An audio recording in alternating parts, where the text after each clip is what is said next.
Build up to Euro 2020 now in earnest, with nations making their preparations in friendlies. One of the more appetizing matchups is Spain versus Portugal in the first of two friendlies for each prior to the commencement of the Euro group stage. Spain are the favorite in Group E, Portugal in the group of death, along with France and Germany.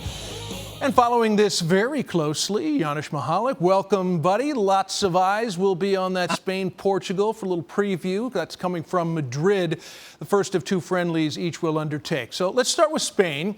They will be in Group E. People have had a lot to say about the relative strength or weakness of Luis Enrique's squad. What is it you'll be looking for from Spain? Identity. I don't know what I'm going to get, quite frankly. If you look at the star power, right? This could be the weakest Spanish team since I can remember. I don't even know how far do I want to go back, 20 years or 20 plus years. That doesn't mean that it's not a good team. It's just that we're used to the Xavis, the Iniesta, the David Villas of the world. And, the biggest identity for me is going to be in terms of leadership, especially defensively, right? Because we're so used to having players like Sergio Ramos, Gerard Piqué, Carles Puyol, if you go deeper. That is incredible. Right now we're looking at Pau Torres and Eric Garcia, who doesn't even play for Manchester City, right? Aymeric Laporte has changed allegiances, if you will, from France to Spain. So that's a first for him as well. So I don't really know what I'm going to get. And usually, Spain is one of the favorites. And are they? I'm not so sure.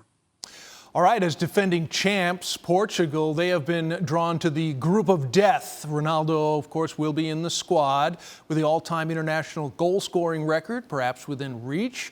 What's it going to take for Portugal to emerge from Group F?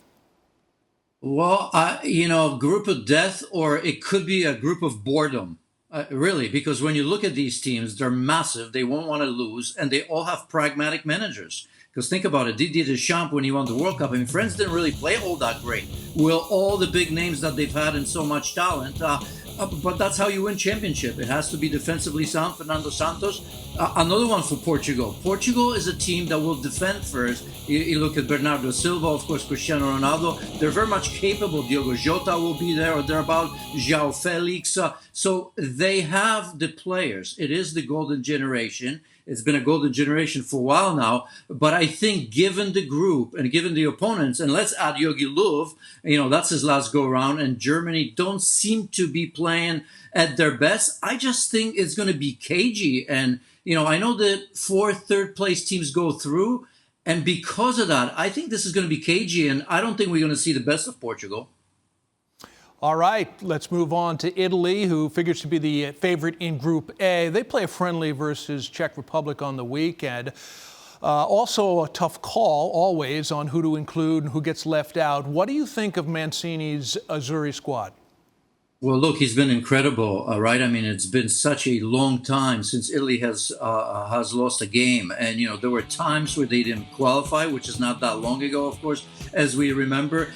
There's also been a team that had their issues getting into tournaments. But I think he's done a tremendous job. And again, it's a team that's, I think, very level. They're still waiting on Marco Verratti. He's going to be obviously a very important player to them. Jorginho's getting a little bit of rest because he was in the Champions League final as well. Emerson Palmieri might be one of those players that doesn't play a lot for Chelsea, but he could see himself in this. So I think steady Eddie from Mancini. I have to give it to him. I was lukewarm when he was first named, but I think it's one of those teams that are big time in tournaments, and I always keep an eye on Italy, and I don't overlook them for sure.